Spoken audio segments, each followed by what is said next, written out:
Heather McDonald has got the juiciest scoop. When you're on the road, when you're on the go, Juicy Scoop is the show to know. She talks Hollywood tales, her real life Mr. Segment serial data and serial sister. You'll be addicted and addicted fast to the #1 tabloid real life podcast. Listen in, listen up. Woo woo. Heather McDonald, Juicy Scoop. Hello and welcome to Juicy Scoop. So many juicy things to discuss. Let's just get into it now. First off, you guys, yes, I am doing a live Juicy Scoop in Las Vegas at the Venetian. I'm so excited, and it will be November 4th, which is Saturday of, the biggest weekend for the Bravo fans. It will be happening then, but you'll be going to Juicy Scoop Con that Saturday night at 9 p.m., hopefully. The tickets for the public will be available at heathermcdonald.net on Friday, which is tomorrow. If you are part of Patreon or you want to join Patreon, go to heathermcdonald.net, join Patreon, and you will see that you can buy them right now with the code that I reveal on that latest episode that I did. If not, wait till Friday. Hopefully there'll still be tickets left. This is super juicy. Unfortunately, they are not allowing me to stream it because it is so juicy. So only the people that will be sitting in the seats will be able to see, and it makes me extra excited because it really means we can just talk about what the hell we saw that weekend, what is going on in pop culture, what is happening, no holds bar. Nobody is going to see it except for the people in there, and they won't be able to film it or anything. So I'm really, really excited. Please check that out. Of course, this weekend I'll be in Irvine at the Irvine Improv, 2 shows Friday, 2 shows Saturday, and then a live Juicy Scoop, which I'm getting very excited about, with your favorite girls, Brandy and Julie, and that is on this Sunday. So everything is at heathermcdonald.net. Okay, guys, this is the juiciest lawsuit, and it is proving to be, I think, going to be very hard for Lizzo to recover from. So let me just get into, you may have heard about it. Lizzo has been sued by 3 of her former dancers / employees, and it is really bad. The things that they write in this lawsuit makes her look to be an awful person, and I can't believe that these dancers had to go through it. So let me just walk you through it because there's so much info. It broke yesterday, Tuesday, and so listen, anyone can file a lawsuit. However, most attorneys don't take on a lawsuit unless they think that they can win it. And the way they realize they can win it is they really investigate what you're claiming and why you should sue. And they did a press conference, 2 of the girls that are suing, and everything has been laid out in the lawsuit, which is public. So I'm gathering all the information I have. And then, of course, I'm going to get into the fact that some other people that are not part of the lawsuit that have worked for Lizzo and perform with Lizzo are really kind of yes-anding this info and saying that was my experience too. So 3 former tour dancers, Ariana Davis, Crystal Williams, and Noelle Rodriguez, have sued singer Lizzo and her company Big Girl Big Touring Inc. for sexual harassment, racial and religious discrimination, and creating a hostile work environment, degrading sexual behavior, and forced to participate in disturbing sex shows during a trip to Amsterdam in February 2023. So let's just start with that, because that is the weirdest. So in just this past February, they were on tour, and Lizzo said, let's go to the Amsterdam red light district live sex show. Let's all go. And the girls are now saying, they kind of felt like even if they didn't want to, they had to go and they had to hang out and party and be part of it. Otherwise, there was this feeling if you didn't participate that your job could be in jeopardy. I've been in a situation like that. And yeah, you don't want to be the one that, doesn't go to the next party after, miss all the scoop, possibly be talked about, and then look as you're not a good time, you're not participating. However, this was pretty disturbing. So they go to the Amsterdam thing, and it's this place called Banana Bar, but banana is in the name, because what she wanted was for her dancers to participate in this live sex show. And she made them touch the nude dancers. She wanted them to eat the banana from a woman who inserted it inside of herself. I mean, so gross. And they really felt like they were forced. It was uncomfortable, absolutely awful. The lawsuit states things quickly got out of hand. Lizzo began inviting cast members to take turns touching the nude performers, catching dildos launched from the performers' vaginas, and eating bananas protruding from the performers' vaginas. That is what the lawsuit says. Lizzo then turned her attention to Ariana Davis and began pressuring Miss Davis to touch the breasts of one of the nude women performing at the club. Now, Charlene Quigley is the captain of Lizzo's dance team. And they are saying that she also forced her religious beliefs on the plaintiffs and took repeated actions that made them uncomfortable, including commenting about their sexual virginity. So one girl was a virgin, and this woman who was like always talking about Jesus and being super Christian was like obsessed with it. But then at the same time, the lawsuit says that this same woman would talk about her fantasies and would take a banana, but not in Amsterdam, another banana, and act like she was doing sex acts with it and all these things. And then be like, oh, you shouldn't be thinking about sex or masturbating, but something happened to me today. So talking a lot about sex while they're trying to work and just made them very uncomfortable. The other thing that they did was one day, according to the lawsuit, allegedly, Lizzo was like, you know what? I think that you guys were drinking last night, which they claim they weren't. And therefore we're going to have a re-audition. And she just worked them for 12 hours straight. And they couldn't go to the bathroom. And one girl was like, I have to pee. And she was basically made to feel like if she left to pee that she would lose her job. And so she ended up having to soil herself. And that's where the part of the lawsuit comes in with false imprisonment, is what they're also claiming, that they were like false imprisoned. I mean, this is really, really, really bad. This is also very interesting. The lawsuit claims that Big Touring Company treated the black members of the dance team differently than the other members, including accusing black dancers of being, quote, being lazy, unprofessional, and having bad attitudes, while none of these same allegations were leveled against the white dancers who are not black. They said the management team was predominantly white, and this is what they were feeling. Lizzo allegedly suspected that the dance team, like I said, to an excruciating re-audition. This was just in April. So, I mean, and then at the end of it, they were fired. Two of the girls that are part of the lawsuit were fired. And they said due to budget cuts was why they said they were fired. But Lizzo aggressively approached Miss Rodriguez, cracking her knuckle, balling her fist, and exclaiming, quote, "You're lucky, you're so fucking lucky," and then stuck both middle fingers up and said, "Bye, bitch." And that's the way she was fired, and it was in front of other people. So that adds to, just the humiliation. So, I mean, my God. And then there was lots of things that came out, on all social media saying, just reminding us of some of the other awful things that Lizzo has done. Now, Lizzo became so popular because she was body positive. She didn't look like every other diva. She didn't have a body like Beyonce, but she was fun and she was sassy. And of course, she can create and perform great songs. Then she had this show that was about big girls, and everyone loved that too, that big girls that were not your typical dancer bodies, but could totally dance. She was featuring them on her show, and she did a documentary about hiring them. Well, now there is this one woman named Sophia who was going to be the director of this documentary. She has put out on her social media about how this is what she experienced when she was going around with Lizzo for 2 weeks. And she said, I've never been around someone who is so arrogant and pompous and treated people so badly that after 2 weeks, I decided, you know what? I don't want this job directing your documentary. I don't care how good it is for my career. You're, a nightmare. I'm paraphrasing, but basically, so she's like saying, hey, whatever these girls are saying, based on my opinion, I'm going to believe them.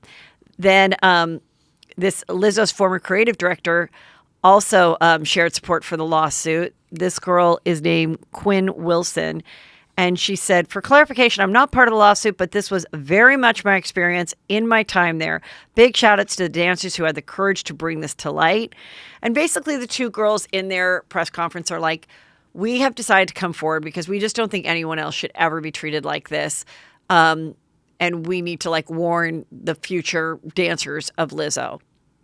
Now, Lizzo has not made a statement. It's only been, 24 hours since this has come out. She has not gone on her Instagram or said anything. Now, the other girl, the girl who they said was pushing her Christianity and her religion on the girls, she did a quick post right when it came out, just like in her car. And she was just like, well, I feel blessed and the Spirit's with me. And, so that's very bizarre. So these are all the things. Also, the other things that has come out is Beyonce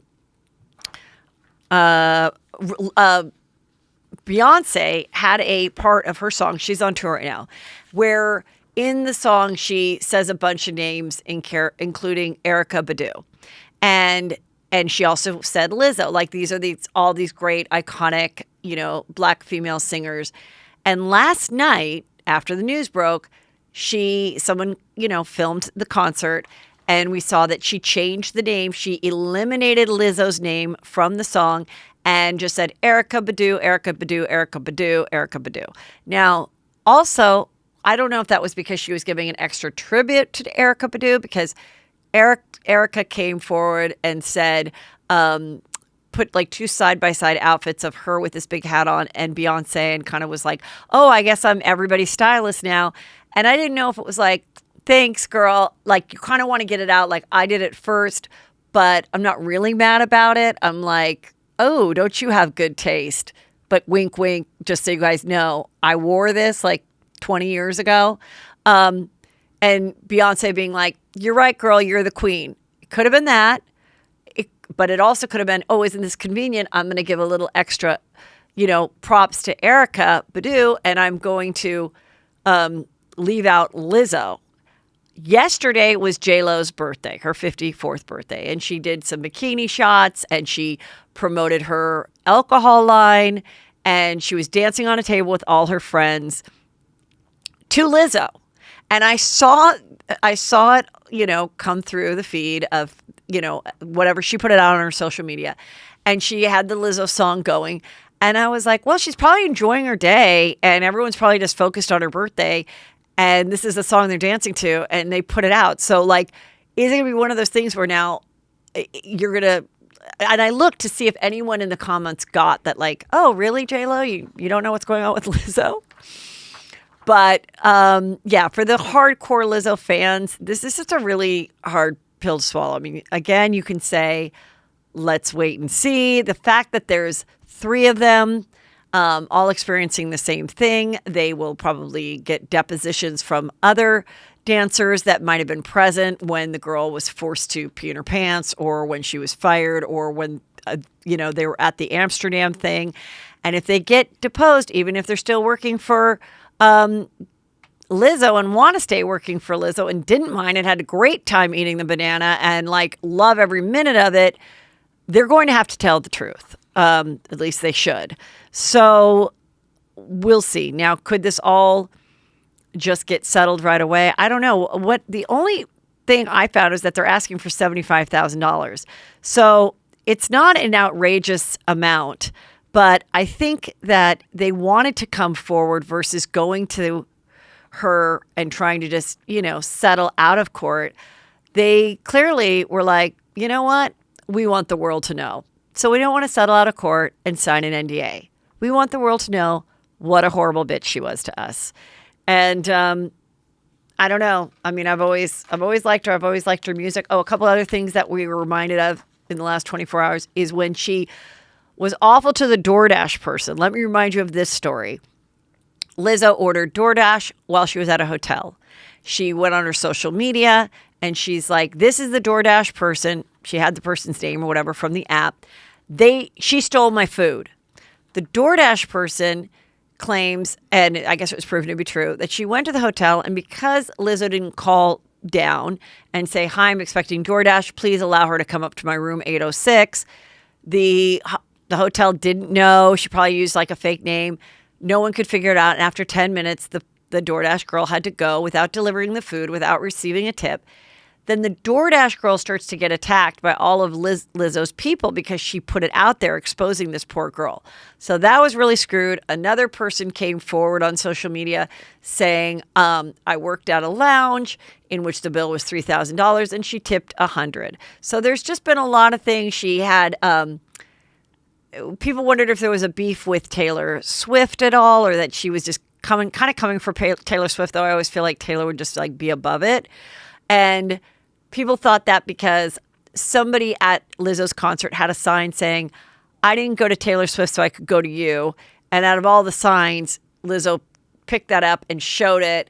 And people thought that was sort of like a diss, like not really supporting another female performer, instead of, letting that go or being like, hey, you could go to both or whatever. That's my girl. Nothing like that. So there's something kind of weird there.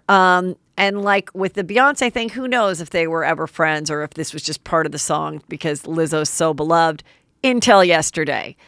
And until yesterday, she was really, really beloved. So that just very weird. We'll see what happens. We'll see what happens with these girls. But I mean, I think this is really, really bad. It reminded me of when Madonna had her documentary, Truth or Dare. One of the first documentaries we ever saw. It was black and white, and it was her on the road. She was only 30, and her dancers are 31, and her dancers were 20. It was the Truth or Dare tour.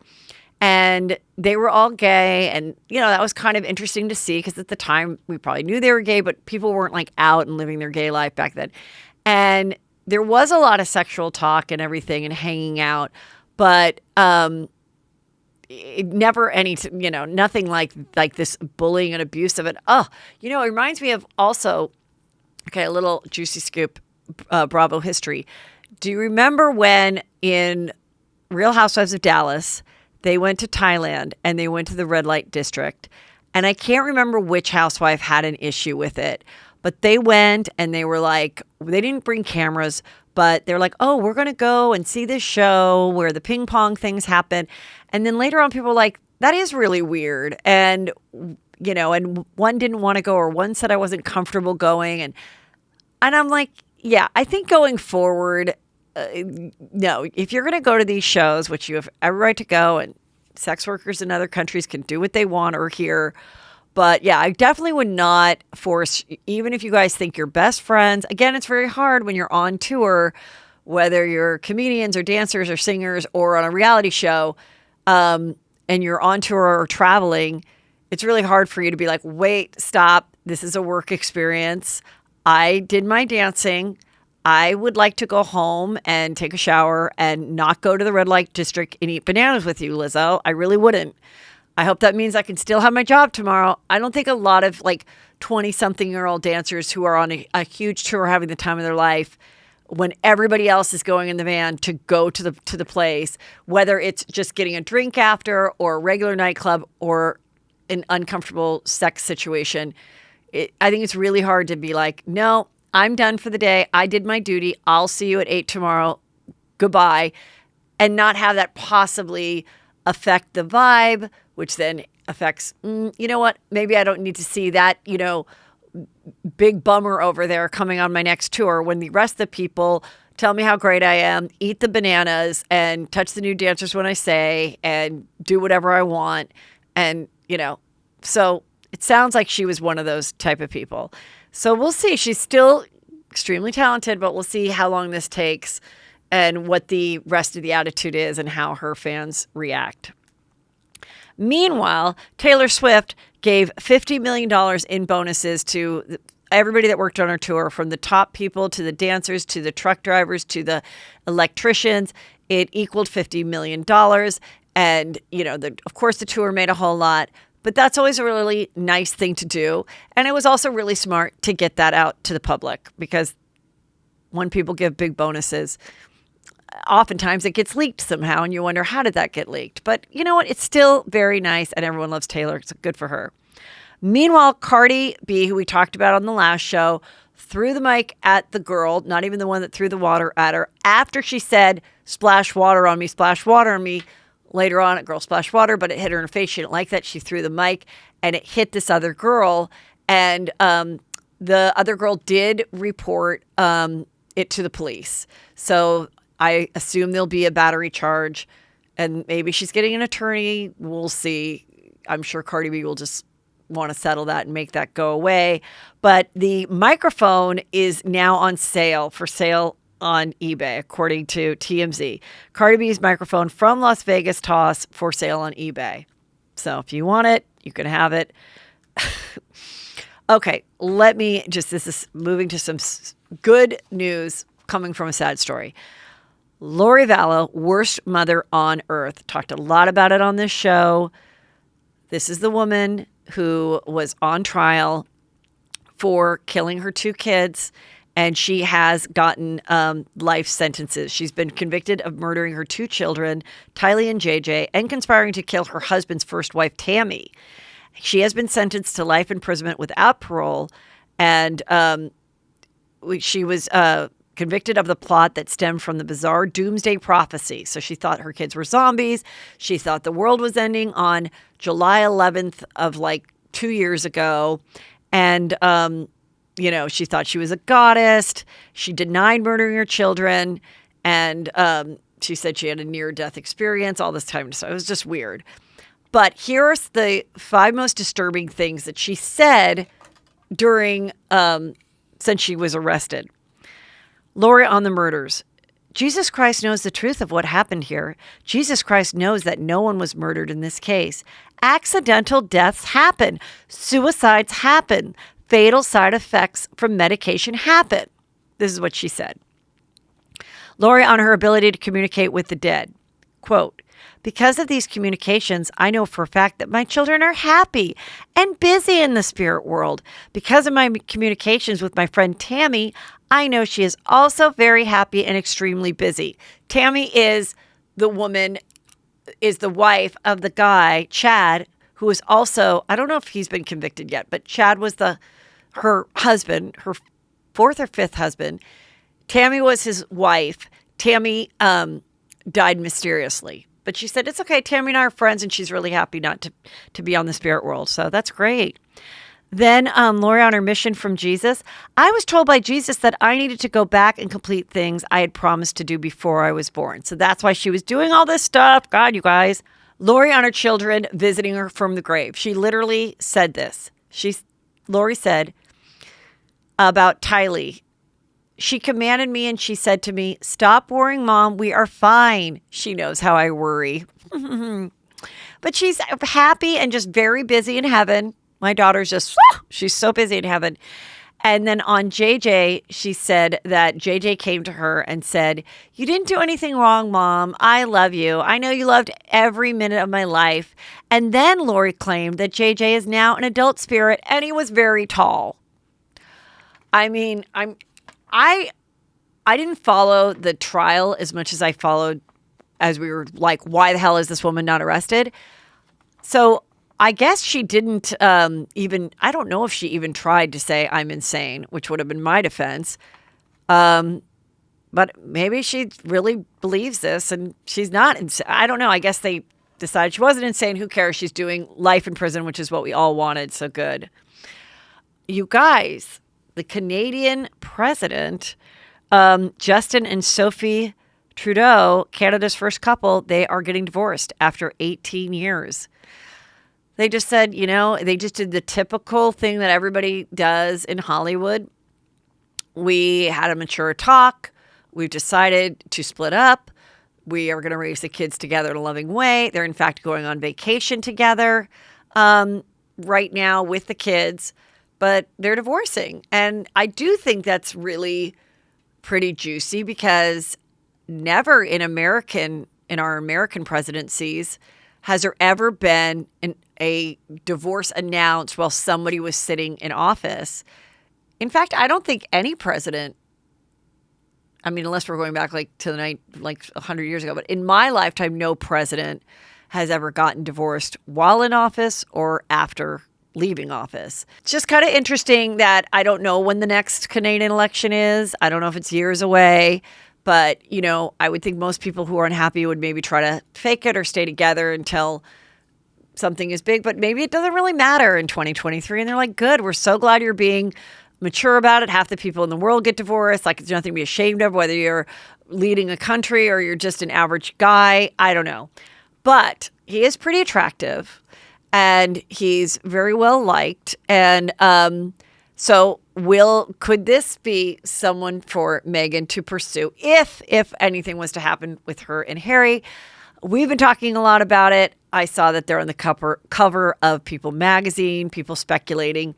Meanwhile, Meghan, like we talked about, I'm probably really enjoying the fact that Suits is doing huge business for Netflix right now. It really was not, it was like a likable show, but it was on the USA cable network, which I think is gone now. And this is what the strike is about, is how do the residuals work when a show that's run its course on another network then gets picked up by Netflix and they say, oh, we have this many billions of, it said, they do it by how many minutes are watched. So they said 2.49 billion minutes of watch time. So that needs to be converted into a residual way versus the old way where they'd be like, oh, 1 million people watch this rerun or whatever, and therefore you get this much. And then each time it replays, you get a little less and this and that. So that's one of the things they really need to figure out with this SAG and Writers Guild strike. But, all these people are loving the show. And so there's a little bit of talk that they might do a reboot, which I really think if that's the case, she should come back. That would be interesting. We'll see. Meanwhile, though, her life of hanging out with A-listers and being invited to stuff seems to be dwindling down because she was not at Serena Williams' baby shower.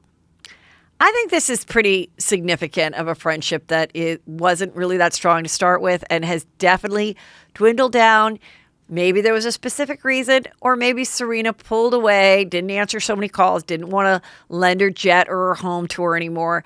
And then the shower came and she's like, oh my God, I can't believe, if she was ever approached, I can't believe you were invited, Meghan. My assistant put this together. Obviously I'm overwhelmed, I'm pregnant. If Meghan was to ever be like, what the fuck? But she probably knew that she got the brush off and has moved on. But it is kind of crazy because back in 2019, Williams helped organize Meghan Markle's baby shower at the Mark Hotel in New York. That was a big deal when she took all her friends to New York. And that's when they were still part of, the monarchy and everything. And the pair became fast friends when they met for the first time at the 2010 Super Bowl in Miami. So they were friends before she became the princess or before she started dating Harry. So she went to the royal wedding and she went and, saw her at the US Open the following year. But then when they stepped back from royal duties, it sort of seemed like it was still good because right at the beginning of that, when she was getting the Meg exit and all that, Serena did write, Meghan Markle, my selfless friend, lives her life and leads by example with empathy and compassion. Serena tweeted that on the eve of the couple's tell-all with Oprah Winfrey. So up until that point, I feel like everything was good until this Netflix doc. And then, like I said, it's just not popular, not stink. But maybe the next event, now that she's getting to be popular again, maybe people really loving Suits this much. I don't know if it's going to make them like Meghan as a person anymore, but who knows? We'll see if she's like, I can't believe you didn't get the invitation to my baby shower. I've been watching Suits. Girl, come over. Let's hang out. We'll see. Okay. This is a crazy story. Another woman has been arrested for plotting to kill her husband. And this is a Georgia woman. She was arrested in the Bahamas. And she and her husband met at Auburn University. She was a cheerleader. He was on the football team. And what happened was they got married. They had kids. And they, on social media, they're just like the cutest family with 3 kids. And according to all of this, the husband found out that she was seeing somebody else, Robert did, and he filed for divorce. And then shortly after, she filed divorce. So this is what happened. She's 38. No, Robert is 38 and she's 36. Two men, Terrence Bethel, who's 28, identified by the outlet as Lindsay's lover, and Farron Newbold, who were also arrested. So all three of them, Lindsay, Terrence, and Farron, have been arrested in the Bahamas. Local police unearthed texts that detailed the plot while they searched a phone of the suspected burglar at Grabber's Bar and Grill in this Bahamas area earlier this month. So they got this phone from this robber and then somehow put it all together by reading that and realized that there was a plot going to happen to kill Lindsay's husband. Robert and Lindsay own a house in the Bahamas near where she met her alleged lover, this Terrence Bethel. And a source familiar with the case told this outlet that Robert Shriver, who was a snapper for the Auburn Tigers from 2006 to 2008, had filed for divorce when he learned that his wife was involved in a romantic relationship with this guy. And also Lindsay is just like Miss Perfect. She was Miss Houston County in 2005, and then she finished second in the National Peanut Festival pageant that year. I mean, you know who was also in pageants? Rachel from Vanderpump, Rachel Raquel. Not saying every pageant person's a murderer, obviously, but it's a little weird. So they met, her social media just shows that they had the greatest life. Anyway, they are right now, all three of them, in a prison, a jail in the Bahamas. Their court date is not till October. They can appeal to be let out on bail, but that hasn't happened yet. So the details of it all, but thank God the guy is safe. But I can't believe that, I mean, these murder plots though, it's always like they honestly are really kind of hard to prove. Which is weird because I'm like, well, just because you weren't successful at it doesn't mean that you shouldn't, be convicted in the nth degree. But you can it's always the defense is always like, he did that without me. I had no idea he was doing that. So it's like they're going to have to like turn on each other. Otherwise, she's going to be like, oh my God, yes, I complained to my lover about how awful Robert was and how difficult he was going to make my life and how he's trying to take the kids or whatever. And he took it upon himself to plan this murder of my husband. I had no idea. Take me out. So we don't have how much evidence they have on her. So that'll be really interesting to see. But God, I mean, really? And he played professional ball a little bit. Now he's like president of some insurance company. If they have an extra home in the Bahamas, they obviously live a pretty nice, wealthy life. And so she could say, oh my God, this guy that I, had this affair with, I had no intention of like marrying him. Yes, I cheated on my husband, but I mean, I'm terrified. I mean, what if he's going to kill me next? He just might be trying to, he wanted to kill my husband so that we would be together and I would have all the money. I never wanted, but I'm thinking if they arrested her, there's got to be some strong phone messages, notes, something that puts her in there where she was like, yeah, let's do this. This is where he's going to be on this day. Just crazy. Little update on Lenny, everyone's favorite plastic surgeon. Not favorite plastic surgeon, Lenny of Real Housewives of Miami. So somebody wrote under his engagement, which he posted on his social media, which I'm sort of surprised is still private, it's still public. Tells me he really does like this attention, even though if it's a lot of hate. And I did have someone say that he is very in demand to get the boob jobs, that you can't even meet him in person. The first consultation is just sending photos to see if he even wants to. So he is in demand. He does a lot of boob jobs, and he probably has a lot of investments. He's obviously wealthy. But someone wrote, why the ring look fake? And Lenny commented back to this person, why you look like a dude. What? Lenny is saying that under comments on why are you being so messy, dude? Like, are you kidding me? You're actually talking back to someone who commented. Anyway, this is the ring, and it is huge and it is gorgeous. And according to Page Six, this 12-carat jewel could cost up to $1 million, maybe even 1.5.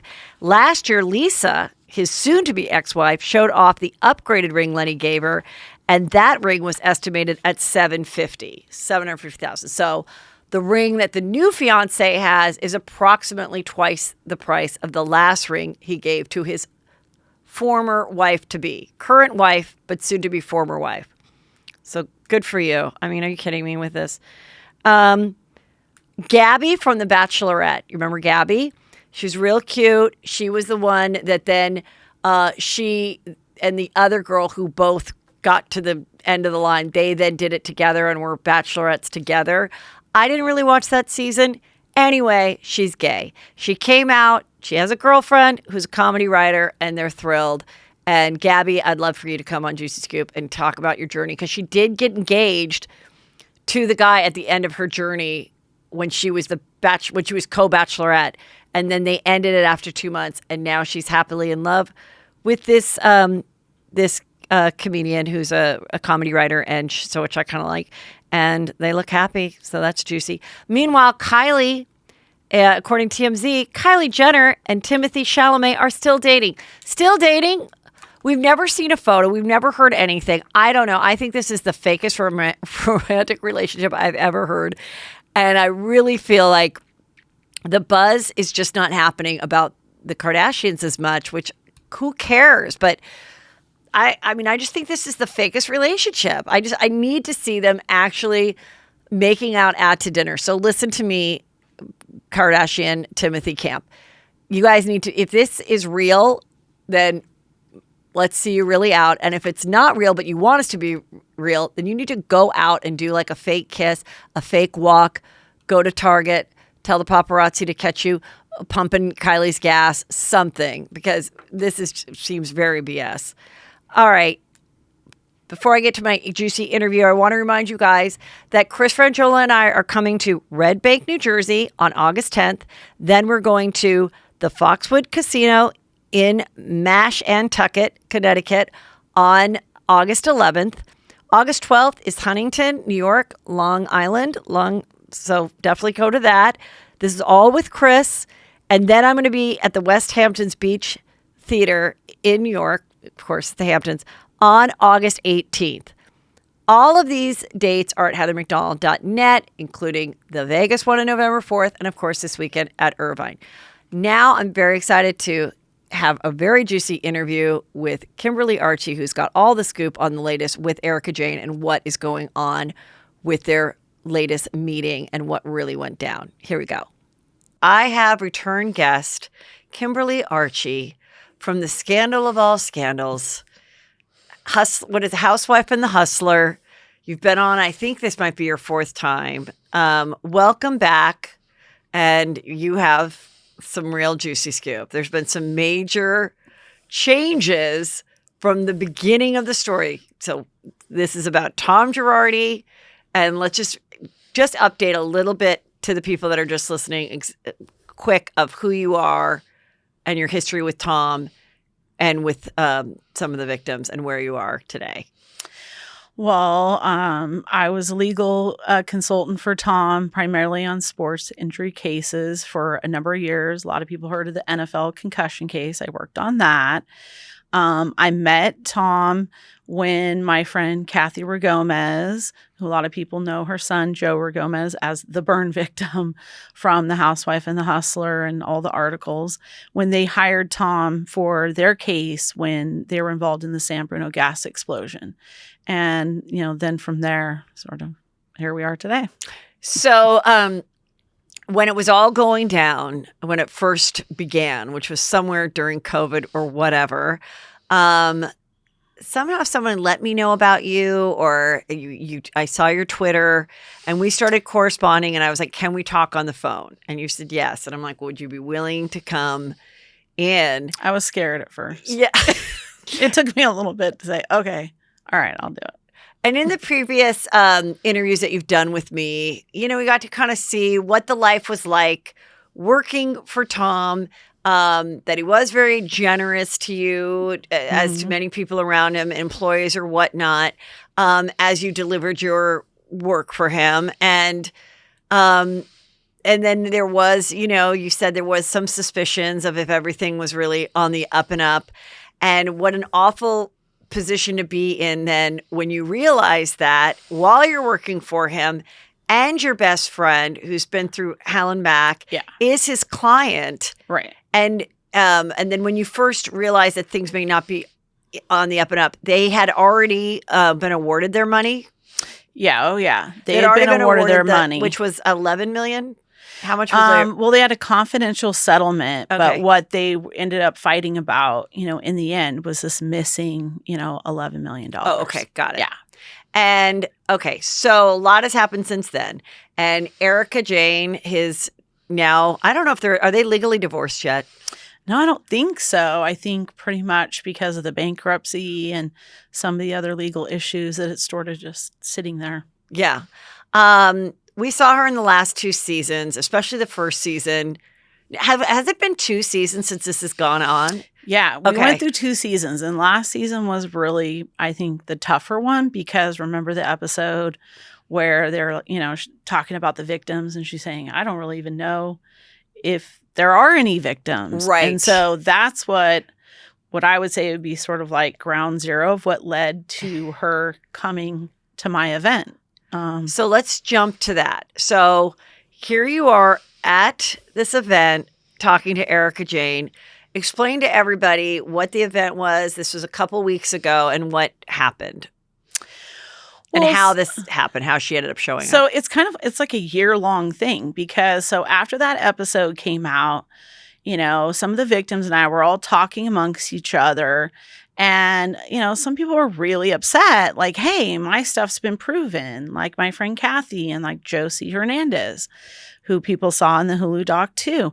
It's been proven that you won this money and that he took it and or his partners or whoever. Right. And then you didn't get it and it's not available to you. Right. Yes. So we started talking to lawyers about maybe doing a defamation case, maybe even to NBC, because why are they putting this out there when he's been disbarred? He's admitted in his debtor's exam in the Rogomez's case. Tom Girardi admitted that he didn't have any money and their money is missing. So it's not alleged.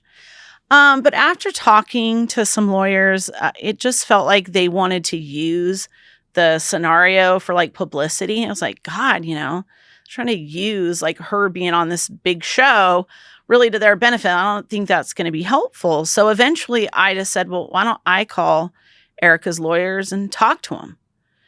And so I did. And we started, talking about all the different elements of the case and what they knew or didn't know. They didn't have a list of any victims. No one had told them who the victims are. Nobody told Erika's attorneys. Yeah. Therefore, Erika didn't know. Interesting. So in the bankruptcy, you would think that they would reconcile the bank accounts, like balance your checkbook like we do, because now they've taken over this Ponzi scheme, with missing money, robbing Peter to pay Paul kind of thing. So they should reconcile the account and figure out where all the money went and see who all the victims are, validate the claims that came into the bankruptcy. None of that's been done. So I started telling them, okay, here's people I know that have contacted me. We can start with Kathy and her family. Everyone knows about them. Yeah. Let's go to Josie. She's in the documentary. Okay, how about Holly Jones? How about Lottery Nancy? So we start going down the list. And now, now they do know the victims exist. So we started talking back then about maybe Erika meeting the victims and apologizing because that's what they really wanted. They didn't really want to sue anyone. They just wanted her to acknowledge them and say, like, I'm sorry this has happened to you. So we talked about it, but it was like, how are we going to do it? Like, we kind of joked, like, we'd do a press conference at the Beverly Hills Hotel. Could you imagine what people would have said if we would have done that? Yeah. How are we going to do this? Like, how am I going to put them in the room together? Right. So it sort of got tabled, really, like, well, when the right time comes or, we'll figure it out whenever. Well, my event's in place. So, me being who I am, I send my GoFundMe link to Erika's lawyers thinking maybe they'll donate to it or whatever. Maybe they want to help Paul's Ice Cream Company or whatever. And Paul's Ice Cream is your company based, and your son was named Paul. Right. Yeah. Right. So I started an ice cream company in honor of my son, who was a chef for craft services, so on TV and movie sets. And so we're doing this big, ice cream launch, a pop-up at a restaurant in the Valley called the Valley Inn, of course. It's such a LA story. It's kind of funny. Yeah. And so I just sent him the GoFundMe and just thinking maybe they would donate. That was really it. And a couple days later, they called and said, could Erika come to the event? Would there be victims there? Would she be welcome to come? And I was like, I don't know. Like, let me get back to you. So I talked to the victims that I knew were coming because Nancy and Josie, who people will see in the pics later, and then my friend Kathy Gomez, they were volunteering at the event. So I knew they were going to be there. They weren't just coming to buy ice cream. They were actually working, helping set up, helping people, helping with the customers. So I wanted to make sure they didn't mind. I didn't care. What would I care if Erika comes and my son worked on TV and movie sets? He loved that stuff. So he would have thought it was funny that Erika was coming. We didn't want to tell anybody really because we didn't want a bunch of looky-loos or people just showing up and it not being something to honor my son or whatever. So once they said okay, it was the day before or 2 days before or whatever. So, really, it was very laid back. I didn't really confirm. And you told me that you were not totally sure. Yeah, because it was just so weird. It's kind of a big deal. You think it'd be in writing somehow, or I don't know. It was just very casual, and it was very close to the day of the event. And most people probably have never done a big event like that. And I didn't hire an event planner like a dummy. Mm-hmm. So I'm all over the place. So I don't have time to really nail something down. It's kind of okay, whatever. Right. So we really didn't even know until the morning of that her attorney landed in Van Nuys and then, hey, I think they're coming at 11:30. The event starts at noon. Kathy got there 3 minutes before Erika did. Lottery Nancy came after Erika. Explain what Lottery Nancy's case was, because I don't. So, Lottery Nancy was a client of David Lira and Tom Girardi. So David Lira is Tom's son-in-law. And what happened is her daughter went on a show, a lot like the California Lottery show. So her dad had a ticket where you can go on the show and play for more instead of keeping your amount. And so he has his daughter go, and she goes on the show, and instead of splitting it with her dad, she keeps the whole $5 million. How old was the girl at the time? She was in her 20s. Okay. So, Girardi Keys comes in, and they end up going to trial, which it was a bench trial, meaning just the sue judge the daughter for the money back for their half. Okay. Right, just for their half, which he won. But in the process, he took his legal fees and gave them to his wife, which is Tom's daughter, Jacqueline, and Tom gave his to Erika. So that's where you get those headlines that say, did Erika win the lottery? That's connected to Lottery Nancy. Okay. See, there's so many layers. So many stories. And when I was saying when you were coming back, I'm like, I've interviewed you a bunch of times. I've studied this shit. My sister's an attorney, and I'm still confused because there are unfortunately, so many people who've been screwed that we know about. There's probably tons in the last 30 years that they may not even know they were screwed. But okay, continue. Yeah. So Erika gets there, and the LA Times had come to cover my story. Wait, but I have a question. So the Lottery Nancy mother, she gets her half, or what, and then he gets 40% of that half. And that 40% went to Erika. And Jacqueline. But did she not get hers, or she did get it? She got her portion of it, but they were overcharged for things on their case, which most of the clients were. Now that we're looking at the records, we're seeing, all these companies that were Girardi's friends and, charges that don't make sense for that case or whatever. And then also you can't give non-attorneys attorney fees. So if they're going to legally do that, the client has the right to say, I want those back. You shouldn't have given those to non-attorneys. And the non-attorney being Erika Jayne. Right. Okay. So now you do see. And how much are we talking about for that in that I think case? it was like, well, like 800,000. Oh, okay. You know, it was a good, but Yeah. this is over years because it's an annuity. You know, it's a lottery annuity. They picked, you know, when someone wins the lottery, they can take like the jackpot or they can get it over so many years. So every year, and it was going right into her account. no, well, that's the thing that we found out. It was going to the law firm. Oh. So they were just using Erika and Jacqueline. Got But it. Nancy didn't know that, and Right. nobody else. I didn't know that. Who would know that unless you saw the records? Right. It's in their names. It's in Jacqueline and Erika's names. They're claiming they're getting it, and their husbands are saying like, "Hey, this is cool. We're doing this." You know, David Lira answered the question that they were doing estate planning when they assigned those lawyer fees to their non-attorney wives. Right. I don't know how that makes sense, but it's not legal. You can't give attorney fees to non-attorneys. You know, so it's a lottery annuity. So you know how some people get a lump sum and then some people pick the annuity where you get it every year. So Nancy and her husband, they had picked, you know, they had chosen to get it every year. Or I guess originally the daughter did because she was the one who did it initially. Right. So they couldn't just pay them a percentage of it off the top because they didn't have it. Their money was coming every year. So instead of assigning it to themselves or to the firm, they assigned it to their wives. Got it. And, you know, you don't pay California taxes on a lottery annuity. The feds take their money off the top, but because it's the California lottery, you don't pay taxes.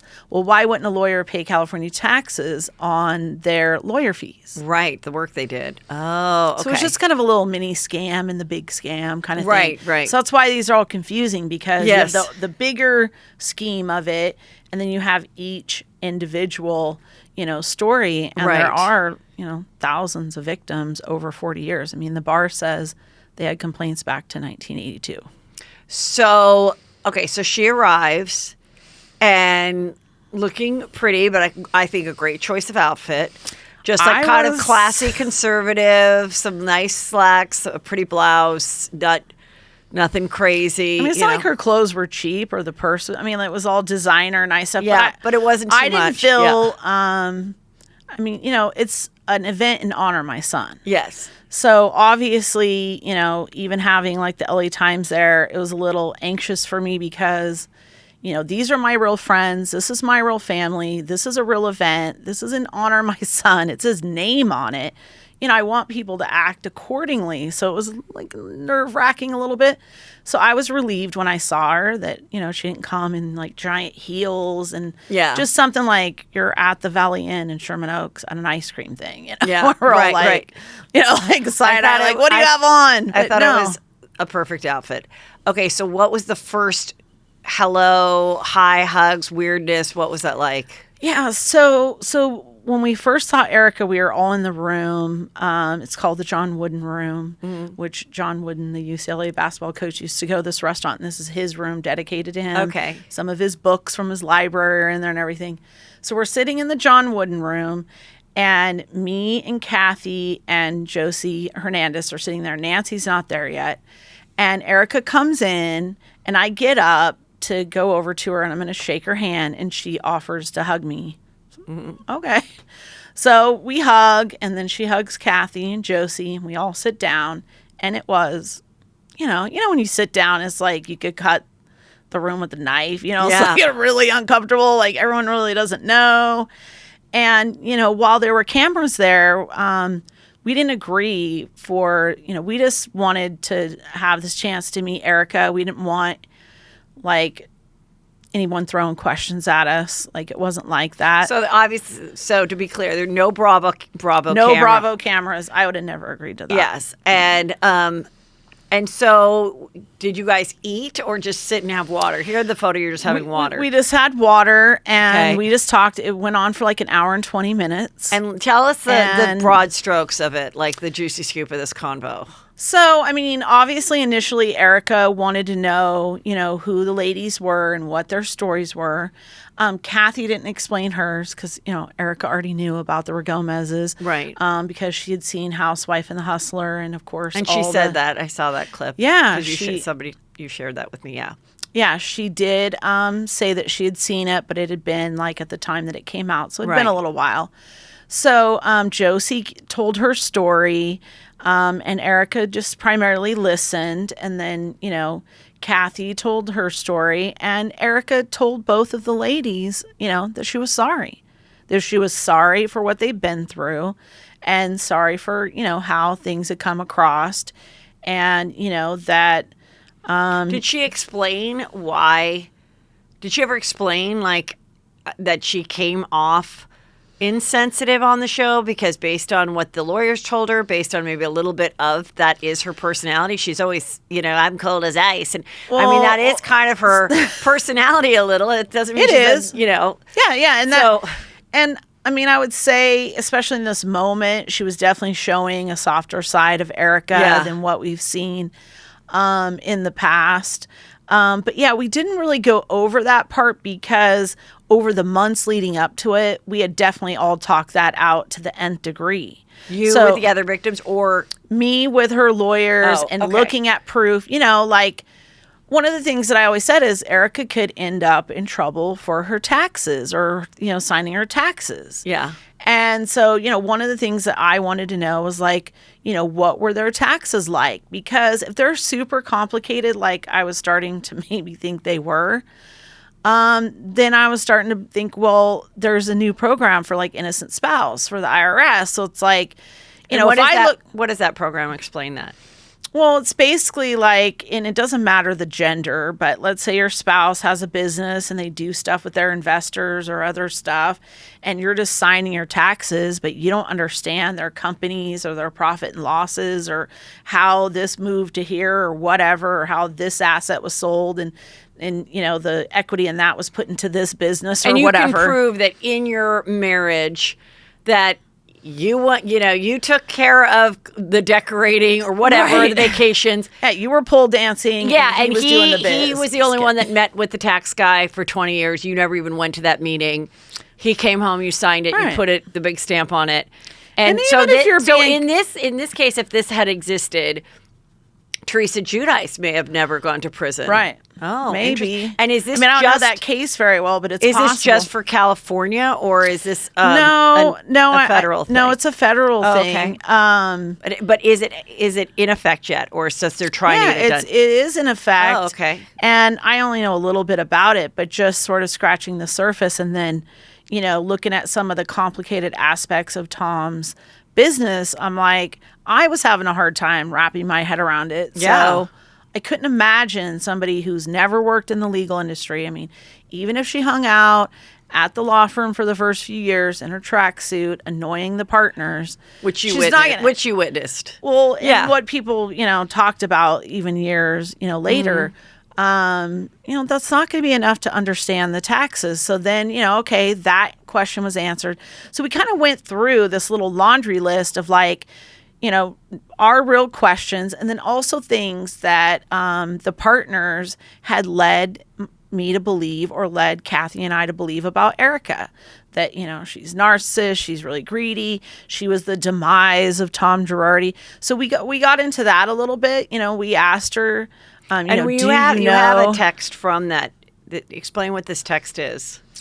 So this was in March 2021, and this was an article about, Tom being disbarred. And I sent it to Robert Finnerty, which was a 33-year partner, 33-year employee and partner at Girardi Keese. And this was his response. He wrote, that pristine reputation began to crumble long before divorce, began to crumble when his thief of Rogomez's funds came to light in the courts. Erika's filing was simply an attempt to avoid her responsibilities towards the Rogomez family. Another example of her narcissism and greed. Oh, so he's totally throwing her under the bus and completely pointing a finger there, when in fact he was the partner for the whole time. Now, what is his position with all this legal stuff, being that he was the partner? Is he in trouble? I mean, we've only seen the CFO, Chris Camone, and then the son-in-law, David Lira, being brought up on any kind of criminal or bar charges. But knowing what we know now, we're definitely wondering what's going to happen with Robert Finnerty or other lawyers like him who actually knew about it. So initially, the first year or two, they're painting a picture to victims that Tom is alone on an island doing this all by himself and that no one at the firm knows.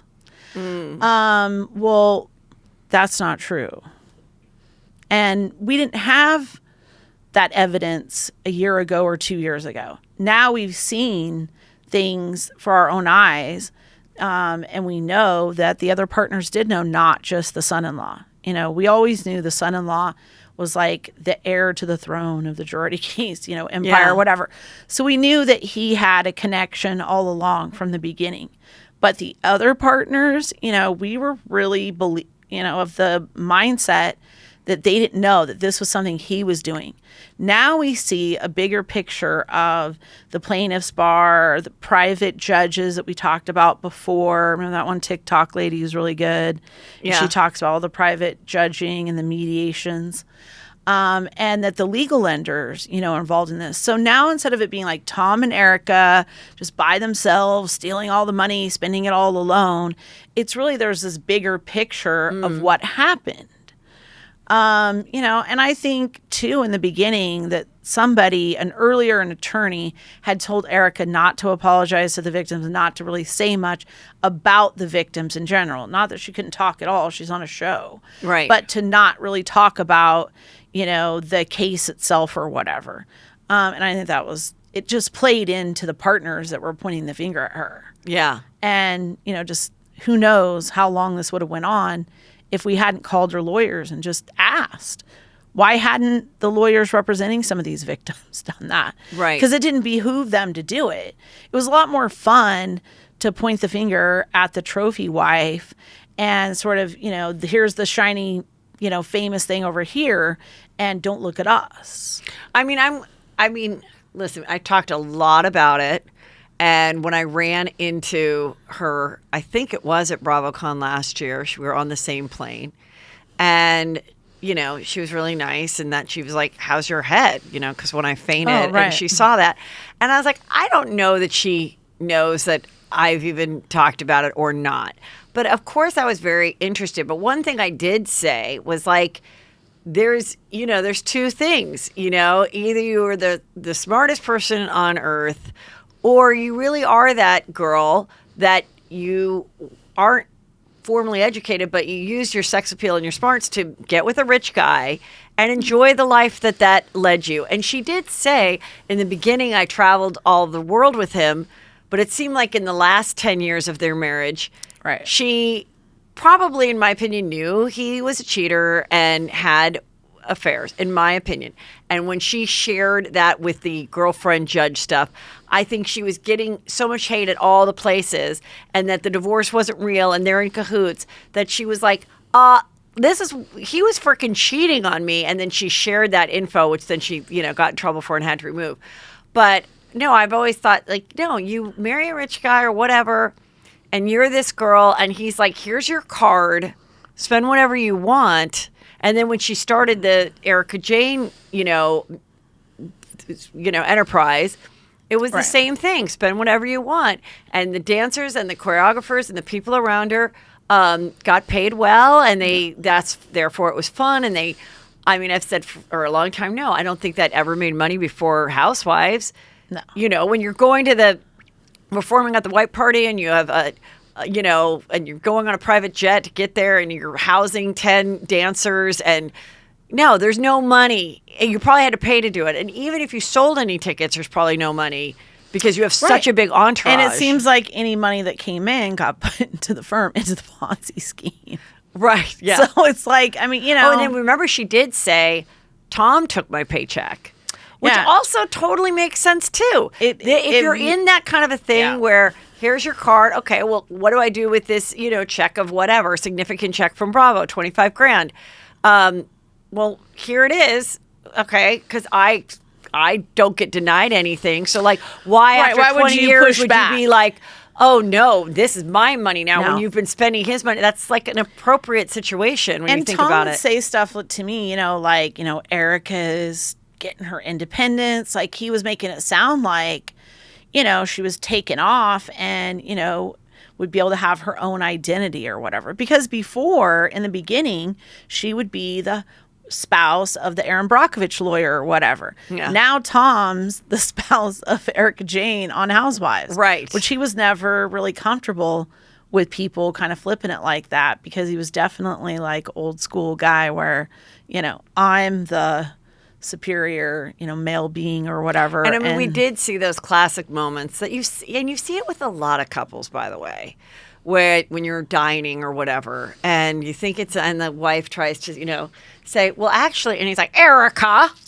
I'm talking.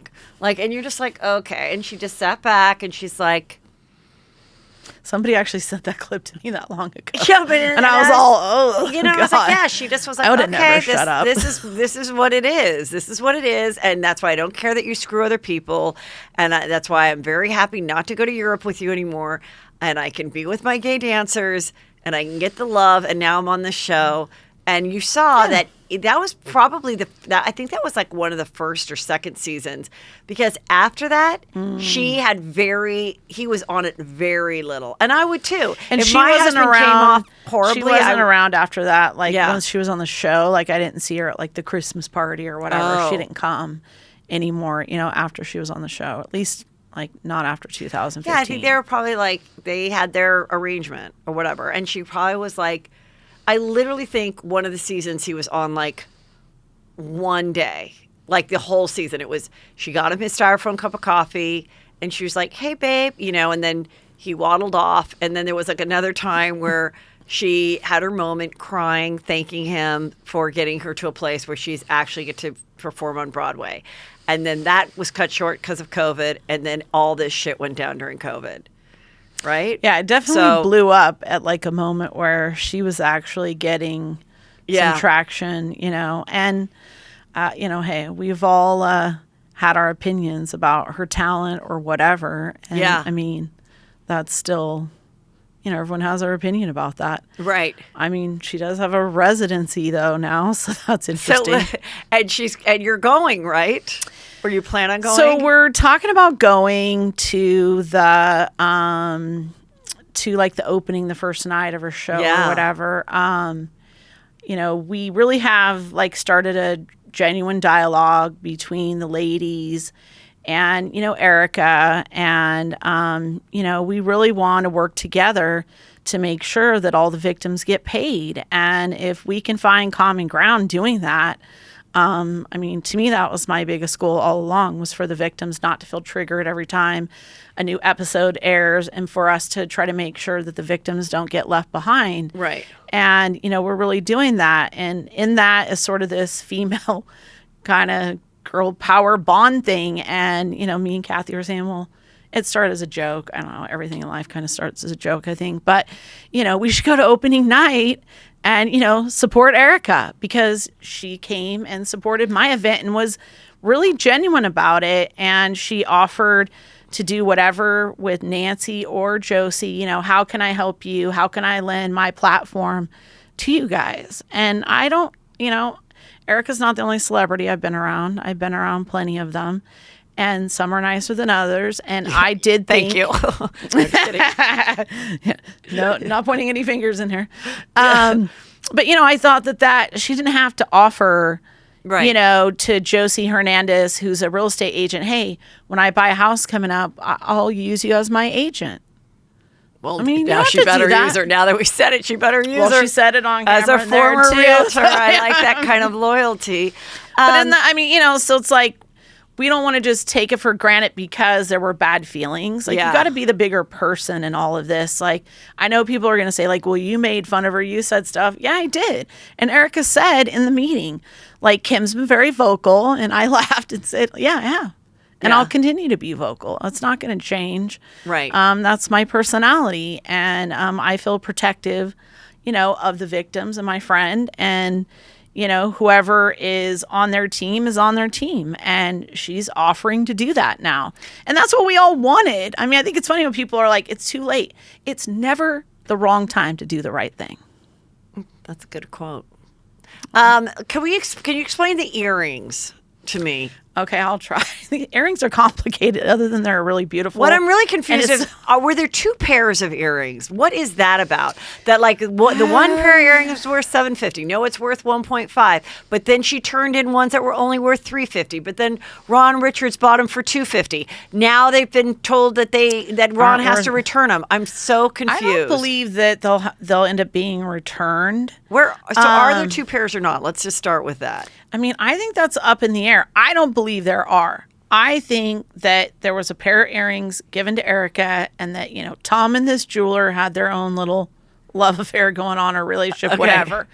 And they wrote whatever they did. I mean, if I were guessing, and it is just an educated guess, that they were writing that receipt up for the insurance companies. Okay. I mean, And so did that receipt match the earrings that actually Erika ever had? Like the clarity or the color or whatever? I don't know. I'd have to literally see video of the earrings originally next to the receipt to believe that they ever matched in the first place. Okay. I just don't think they ever matched. Okay. So then when Erika gave them over, right, they just didn't match. I don't think there were 2 pairs. Okay, that's my got opinion. it. Okay, that's... Thanks for explaining that. So she turns them over. Ron Richards buys them at auction and gets a $50,000 discount because he was the special counsel at one time. So he actually will get paid a percentage of the money that was brought into the estate for the sale of the earrings. So very salacious to me. Like a double dip. And, I said something on his wife's Instagram, and they blocked me, and like Ronald Richards sent me all this crazy stuff and said I was going to be investigated, that my claim in the bankruptcy was going to be made invalid and all this stuff. Like, really? Because I think it was distasteful for them to buy the earrings. Mm-hmm. And that's just my opinion. Some people might think it was funny. It wasn't really funny to the victims. Mm-hmm. Not the ones, that we all talk amongst each other. Like, we didn't feel great about that. Like, oh, wow. And the victims of only 11% of the bankruptcy proceedings that have been paid out have gone to victims. And that's to the Regomezes. So no other victims have seen any money. All these millions have been paid to lawyers, the trustees, people like Ronald Richards, not to victims. And I said that all along. So that part hasn't changed. We still aren't seeing victims get paid. But now the latest thing is that she appealed that. Right. Like under the guise of... On principle. Like it's a gift and I didn't know. And why am I giving back gifts? Because I don't understand it, but I was going to say, well, like if that's the case, then what about all the times that he donated to our governor or whoever? Like, are they all supposed to go back and return? Yeah, they are. They are. And just like we saw with Bernie Madoff, all the politicians return the money that Bernie Madoff donated over the years. Kathy and I keep bringing that up. Well, where's our return? Where's like Biden and Newsom and Schwarzenegger and, where, like, it's a laundry list. And right. And Tom played both sides. So, I mean, in California, we have a lot of Democrats as politicians, but Tom didn't really play favorites in that sort of whatever, whoever could help him out, whoever buttered his bread, he was on their have team in his pocket, so that they don't investigate him, right? So they don't go to the bar, exactly. So we want that money back for the victims. We think that the politicians should have to pay it back. The thing with the earrings, the way that Erika per se won is the part of the argument where they were saying the trustee did not prove that the money that bought the earrings were bought with the Reslin trust account, money that belonged to the victims. Okay. Because they haven't balanced the checkbook yet. Okay. So you got to go back and do this forensic accounting and figure out, when they robbed Peter to pay Paul, what did that mean? Where did the money come from? Where did it go? They've got to go back to square one and reconcile it. Well, I mean, and it's possible that that's going to be damn near impossible to do because we now know since the CFO has been arrested, there's 2 sets of books for the business and probably 2 sets of books for Erika's too. It wouldn't surprise me because the same dude did it, the guy in jail. So anyway, she didn't get the earrings back. But did Ron Richards have to return the earrings in this appeal? No, I think that, so what they did is they remanded it back to the courts, and now they got to decide, like, can the trustee actually prove it? She gets time If she wants to go back and prove it, maybe she's going to say she can't, that the records can't be traced. I mean, that's to be seen. I think that if she can and later there's a ruling, then maybe there may be some money. I doubt they're going to take the earrings back and say, here's your earrings back. They're likely going to say, like, money-wise, this money, be more of a money exchange. But it's hard to say with this stuff. Like, sometimes the rulings don't go the way of common sense or what you think will happen. So for right now, it's back to the lower courts to say, like, the trustees got to prove. You can't just say the money's commingled, and that's not enough evidence. And we know it was commingled. We know it's a clusterfuck. Right. That we know.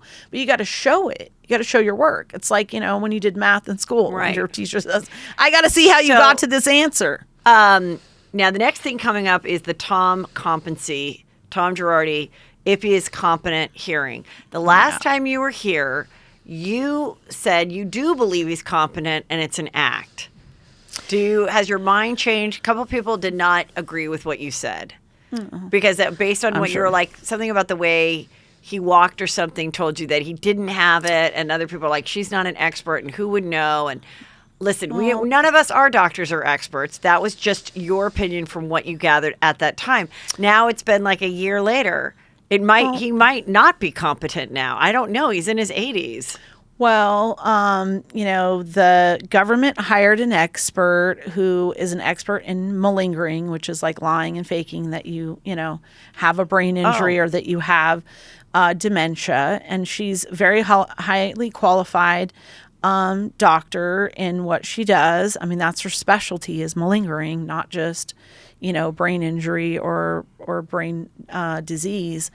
And I definitely haven't changed my mind in the sense that, having some issues with aging and being deemed incompetent to stand trial are really far apart. Yeah. People need to understand that, first of all. Like, to be deemed like incompetent, come on. Like, I don't believe he doesn't know who people are. And, I stick to my comment about his gait.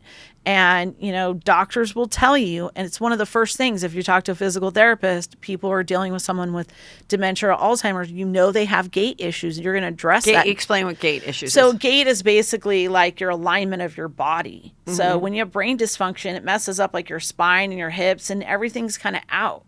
And that's why when you're dealing with someone with Alzheimer's or dementia, that they like trip over their own feet. They fall. You're concerned about them falling all the time because their gait is off, the way they walk. So when you're healthy, if you have an iPhone, it measures your gait, how far you walk, and how often your feet are misplaced, or you have even feet, or like your iPhone watch will do that for you now. Interesting. So you can look at that. And it's an indication of health, including, so someone who's had really intense cognitive deficiencies are not going to have a perfect gait.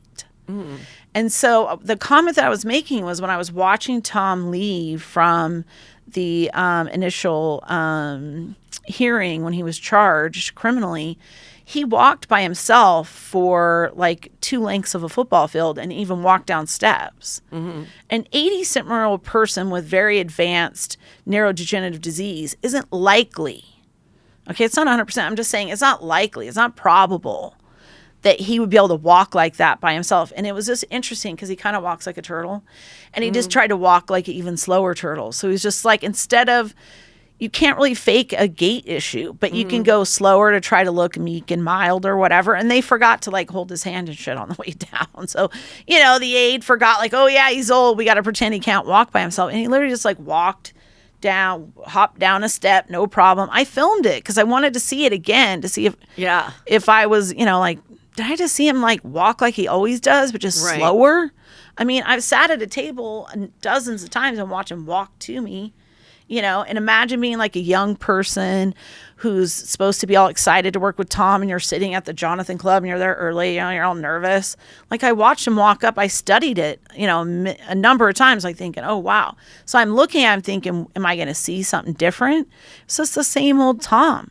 So that's what just gives me pause. Right. You're right. As a layperson, I have seen like 100 brain autopsies of people with Alzheimer's and dementia, but I'm not an expert. Yeah. But I have seen stuff that the average person isn't exposed to as Right. far as brain injury because of the work that I do. So that's coming up, and I don't know when the show's going to start to air, but everyone's very excited for the show. like, why is it like longer? Like, isn't it saying October, November now? Because hasn't it been like, wasn't it late summer the I don't know. last I mean, 2 I years? know they're still working on stuff, whether it's in post or whatever. And then, of course, the latest rumor was Kyle and Mauricio breaking up. And then in one interview, Erika said, they're not getting divorced. I'll let Kyle talk for herself, but they're not getting divorced.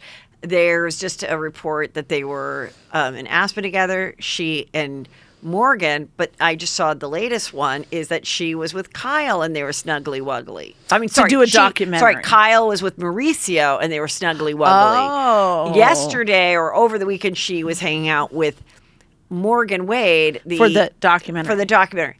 So now I have gone back and forth on this of what I think is going on. Now I'm like, maybe they aren't doing the lickety splits. Maybe she discovered this girl and she, her thing with American Woman, her scripted show didn't go. Like everybody, we sat around during COVID and watched a million documentaries. Right. And now maybe she's going to do documentaries. And she was like, oh my God, why? And she probably watched Ariana had a documentary, Selena Gomez, Demi Lovato, Taylor Swift. They've all had documentaries. Lizzo, everyone's had a documentary about how this is my life and I've worked so hard. Right. Some makeup artist comes in, there's weird sound, it's like, oh, the person sits down, like we've all seen the same fucking documentary. And so I think she probably was like, yeah. And I even said, so I am proud of me that I said, one of the times I've discussed it, I said, I think she might have a financial investment in her. I said that I didn't predict a documentary. I was thinking I didn't it know had if to do it was with her friend. Remember that Kyle's friend passed away? She took her own life. Like she died by suicide. And she did have an event, and she had an event honoring her that was filmed for the show, and Morgan is there for that. See, so I just felt like she trauma bonded with that lady because of losing her friend. I'm just observing from someone who doesn't know anything. Maybe now I'm like, maybe. But I know grief a little bit from losing my son. It's a lot to lose. Like if I lost Kathy too, I mean, that's... For women, that's a real bond. That's someone you go tell all your secrets to. They know about when you complain about your spouse or your kids or your mom or whatever. I'm saying, first of all, Kyle, in how she's handled the leaks, whether she leaked this scoop herself or they happened, she hasn't done anything wrong. She said, we've had a hard time. She didn't agree. The separated news came out. And she said we're not getting divorced, but she didn't say we're not separated. She just said that they're trying to work it out. The ring. She wasn't wearing the ring, and the paparazzi she said that was for lifting weights. But she made sure the paparazzi caught her there. She made sure the paparazzi caught her giving her gas. She's hanging out with more. Now we know that she's probably. I mean, I think she's probably very fond of her.